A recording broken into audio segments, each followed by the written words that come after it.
일본이 오늘 오후 1시경 후쿠시마 원전 오염수를 바다에 흘려보낸다고 합니다. 자, 원전이 폭발된 지 12년, 그동안 쌓인 오염수 134만 톤이나 됩니다.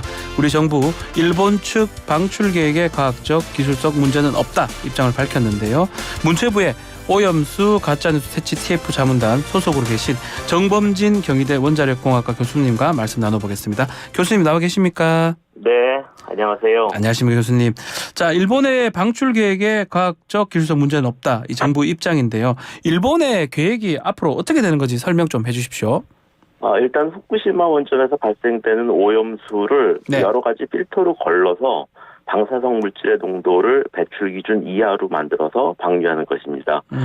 삼중 수소를 제외한 방사성 동위원소는 필터로 다 걸을 수 있기 때문에 예. 배출 기준 이하를 만들어낼 수 있고요.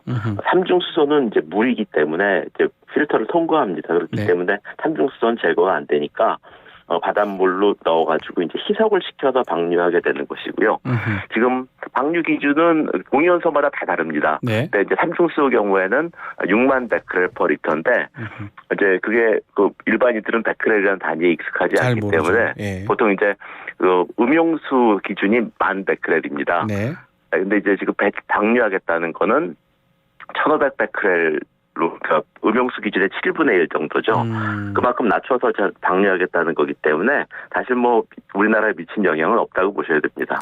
자, 이 도쿄 전력이 내년 3월까지 3만 1천 톤 방류하겠다. 근데 이 목표액은 어떤 것을 의미하는 겁니까? 지금 그 30년에 걸쳐서 나눠서 방류하겠다는 계획으로 되어 있는데요. 네. 그러니까 사실은 뭐 지금 134만 톤에 있는 방사성 물질의 양이 2011년도 후쿠시마 사고 났을 때 방류했던 양의 한 1000분의 1도 안 되거든요. 그래서 사실상 한꺼번에 방류해도 사실은 상관없는데.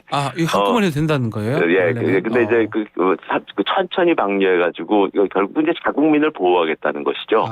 그래서 일본 사람들도 거기서 어로 활동도 하고 해야 되니까. 예. 천천히 방류하겠다는 것이고, 또 하나는 이제 우리가 이제 보통 그 톤이란 단위에 익숙하지 않아요. 예. 큰 수영장, 그러니까 우리 수영장이 2,500톤이거든요. 네. 그러니까 이제 하루에 한 뭐 500톤 방류한다 그러면 수영장 물의 한 5분의 1 정도 방류한다고 보시면 됩니다. 아하. 네. 오늘 첫날이잖아요. 1시에. 얼마 네네. 정도 방류하는 겁니까, 그러면? 저도 자료를 보진 못했고 예. 언론 보도를 통해서 봤는데 그 하루에 460톤씩 17일 동안 방류할 계획이라고 들었습니다. 460톤이면 아까 말씀드린 것처럼 수영장 물의 한 5분의 1 정도 예. 되는 거죠. 예. 많고 뭐 그래 또 적다면 그렇죠. 적은 그런 물량 같은데. 근데 이게 바다라는 데 방류하는 그렇죠. 거기 바다가 때문에 너무 크니까요. 바다가 워낙 크니까요. 예. 자, 오염수 처리 과정의 핵심인 이 알프스잖아요. 다액종 제거 설비. 네. 오염수가 알프스를 거치면 이제 제거가 되는 겁니까? 삼중수소 알- 말고는 다 이렇게 제거가 되는 겁니까? 그렇죠. 필터입니다. 필터. 필터 그러니까 같은 이제 거예요? 예. 그러니까 당연히 삼중수소는 물이니까 네. 당연히 필터를 통과하는 것이고요. 그 외에 다른 동위원소들은 뭐 그 망에 의해서 걸러지는 효과라든지 아니면 화학적인 흡착 과정을 통해서 네. 망에 이제 다 잡히게 돼 있는 것이고요. 예. 필터라는 게 100% 다 걸러내지는 않습니다. 그렇기 때문에 이제 그 걸른 다음에 다시 방사능 농도를 측정을 해서 네. 충분히 낮아져 있지 않다. 그러면 다시 걸르는 과정을 거치게 되죠. 그 농도가 이제 네. 인근 바다에서 측정을 좀 해서 공개한다고 하는데 맞는 거예요? 지금 현재 예. 일본 후쿠시마 인근에는 47군데 정도의 그 바닷물 샘플링 포인트가 있어가지고 예. 거기를 이제 샘플링 해가지고 그 바다의 오염 정도를 그동안 측정을 해왔고요. 네. 지금 이제 후쿠시마 방류를 하게 되면 방류 지점으로부터 또 한 몇 킬로 반경 내에 그 측정기를 또 설치합니다. 아하. 그래서 이제 방류한 후에도 그 측정기에 관측되면은 그 자동으로 셧다운할 수 있는 시스템이 있어요. 네, 그래서 이제 원래 기존의 방류 이전에 47군데 샘플링 포인트가 있었고, 네. 방류구 주변에 이제 사실은 1,500 베크렐 퍼 리터로 방류를 하게 되지만 바닷물이 이제 막 희석을 시켜줘가지고 한 3km 정도 지나면 1 베크렐 퍼 리터, 그러니까 우리 한강물 수준으로 떨어질 걸 기대하고 방류를 하는 거예요. 그 측정을 다 한다는 거네요. 그렇죠. 근데 이제 만약에 조류가 한쪽 방향으로만 몰고 가면은 희석이 덜 될 경우가 생기잖아요. 예. 그럴 경우에는 예컨대 한 500베크, 700베크레 이렇게 나오면은 이거 좀 문제 있다 해가지고 방류를 중단시키는 시스템이 있습니다. 네. 자, 이렇게 뭐 방류가 지금 말씀대로 계획대로 또 순조롭게 또 안전하게 끝나면 좋지만 과거 시운전 과정에서 이 알프스가 좀 고장난 사례가 많았어요. 8건 정도 이상이었다고 알고 있는데 네. 이게 설비 하자가 발생하면 즉시 방류가 중지된다고 하긴 하는데 네. 그 전에 나갔던 오염수들은 어떻게 해야 되는 겁니까? 일단 예. 그 액체 방사성 폐기물 처리 시스템이라는 거는 예. 뭐 꼭 일본만 가지고 있는 게 아니고 전 세계에 동일하게 있습니다. 우리나라 원자력 발전소에서도 있고요. 네. 그런데 이제 기본적인 그러니까 안에 사용하는 필터들은 다르지만 기본적인 글은 똑같습니다. 그리고 오염수 나오면 오염수 농도 측정하고 필터 네. 거치고 또 농도 측정하고 충분히 낮아지지 않았으면 다시 또 거치고 또 저장 탱크에다 넣고 또 나중에 방류 시점에서 물하고 희석한 다음에 또 측정하고 방류하고 또 방류한 다음에도 또 해수 측정하고 이런 과정들이 있어요. 네. 그러니까 결국은 측정이라는 과정이 중간중간에 있습니다. 그러다 보니까 필터가 고장이 나면 다음 단계로 넘어갈 수가 없어요. 방사능 농도가 높으니까. 예. 그래서 사실은 알프스 필터 걱정을 하도 많이 하시니까 그렇죠. 많은 국민들이 알프스 필터 고장 나면 방사능 물질이 바다로 바로 나가나 보다 이렇게 생각하는 경우가 많아요. 예. 근데 그 중간중간에 그 방사능 농도 측정을 계속 하기 때문에 다음 단계로 넘어가지는 않습니다. 그래서 사실은 그 알프스 필터에 너무 주목하는 것들도 일종의 그 사람들 생각을 좀 선동하는 방향이라고 생각하고 그것도 있습니다. 가짜 뉴스의 일부가 그렇죠. 될 수가 있습니까? 가짜는 아니지만 선동 사실은 뉴스다. 필터 고장 난다고 해서 오염수가 방류되는 건 아니거든요. 아하. 네. 지금 계속 말씀하시는 것 중에 삼중수소 이게 트리튬이죠, 트리튬. 네네네. 트리튬 농도가 지금 중요하다. 이거는 뭐 물이기 때문에 걸러지지가 않는다라고 하는데 이게 지금 가장 중요하고 해외 원전에서도 평시에 트리튬 이게 함유된 물이 방출이 된다고 하던데 어느 정도 방출이 되는 겁니까? 우선 트리튬이 굉장히 위험한 방사능 물질은 아니에요. 그런데 왜 갑자기 트리튬이 부각이 됐냐면 후쿠시마의 경우에는 트리튬을 제외하고는 다 제거가 되니까 트리튬만 남으니까 이제 트리튬이 이제 관심이 초점이 된 거고요. 아하. 그리고 이제 트리튬은 자연 물질입니다. 그래서 이제 우주에서 나오는 우주 방사선하고 지구 대기하고 반응을 해서 1년에 한 200g 정도 생산이 됩니다. 지구적으로요. 네. 그리고 우리 손목시계에 있는 야광 페인트 있잖아요. 예. 그거 다 그 삼중수소로 만든 겁니다. 그게 트리튬이에요? 예.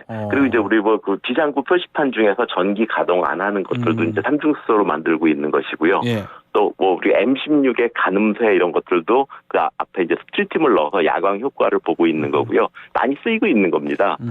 그런데 이제 그 삼중수소는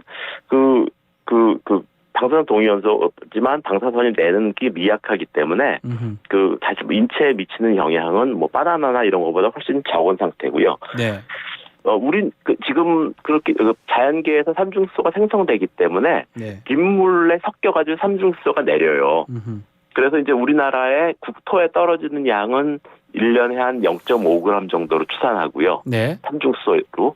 그다음에 이제 동해 바닷물로 떨어지는 건 한 4g 정도로 추산합니다.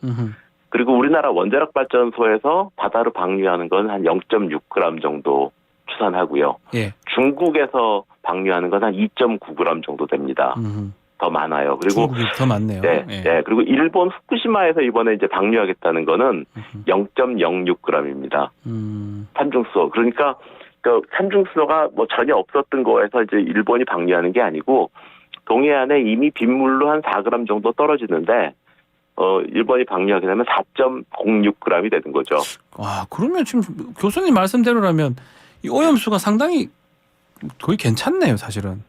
사실 괜찮죠. 그리고 마실 수도 있는 거예요, 진짜로? 이게 오염수를 처리를 좀 해놓으면? 네, 마실 수 있다는 거는 이제 음용수 기준보다 낮은 건데 사실 이제 그 안에 바닷물로 희석을 하기 때문에 짜거든요. 짠 거 아니고 네, 그래서 직접 마실 수는 없습니다. 그러니까 이게 방사선 때문이 아니고 짜기 때문에. 짜기 때문에. 네. 그렇지만 하여튼 그 정도면 사실은 음용을 해도 크게 문제없는 수준이다 이렇게 봐도 되는 거죠. 그렇죠. 그러니까 한 후쿠시마 앞바다에서부터 한 3km 떨어지면은 언제 방류했는지도 모를 정도로 농도가 낮아져요. 그러니까 우리 보통 한강이나 빗물에 있는 삼중수소의 농도를 1베크렐/리터라고 하고요. 예. 그다음에 이제 바닷물은 0.1입니다. 바닷물이 더 낮아요. 네. 근데 이제 그 방류 지점에서부터 한 3km 정도 떨어지면 1베크렐 수준으로 떨어지니까 그러면 우리 빗물 수준이니까 전혀 걱정할 필요가 없죠. 자, 지금 그럼에도 불구하고 좀 세슘 우럭 얘기도 많이 하고 그러잖아요. 후쿠시마 맞습니다. 해역에서. 네. 두려움이 좀 있는 것 같은데 여기에 대해서 말씀 좀 부탁드리겠습니다. 네.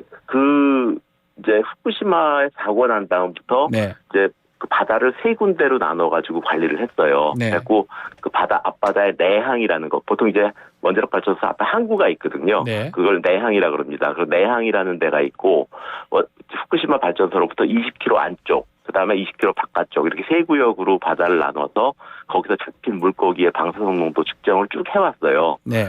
근데 2015년부터는 내항을 제외한 바깥쪽에서는 이제 그 오염 농도가 그 기준치 이상인 물고기가 발견되지 않았어요. 네.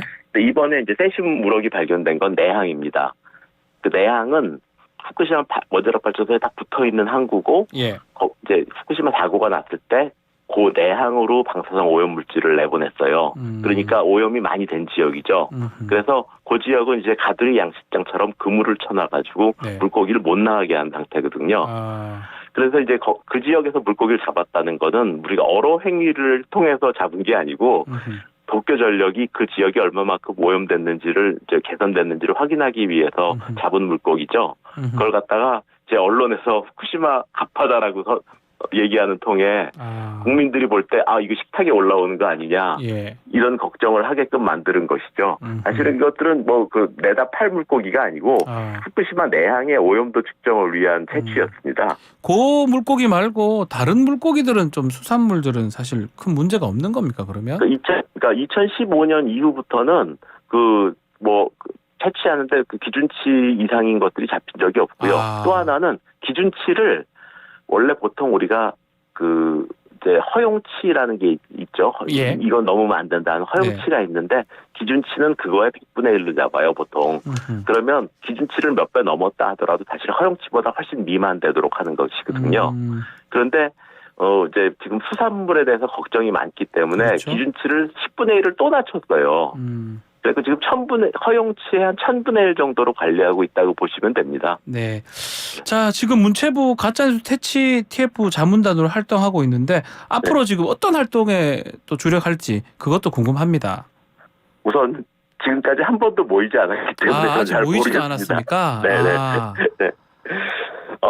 그렇지만 이제 지금 그 전반적으로는 어떤 거냐면 과학적으로는 위험하지 않다라고 보는데 네. 문제는 위험하다고 생각하시는 분들이 많고 또 그렇기 때문에 수산물이 안 팔린다거나 하는 수산업자들의 피해나 이런 것들이 예상이 되고 있잖아요. 그렇기 때문에 우선 첫 번째로는 이분들한테 이제 확신을 주는 것들이 필요하기 때문에 이제 알리는 활동이 필요하고요. 네. 안전하다라는 걸 알리는 활동이 필요하고 그런 것들 중에 이제 몇 가지가 우선 우리나라는 1994년서부터 동서남해안의 40군데에서 해양수를 채취해가지고 방사성 농도를 측정을 하고 그걸 공개하고 있어요. 네. 핸드폰 앱으로도 만들어져 있고요. 아하. 그때 이제 2011년에 방류한 것이 전혀 측정이 안 됐죠.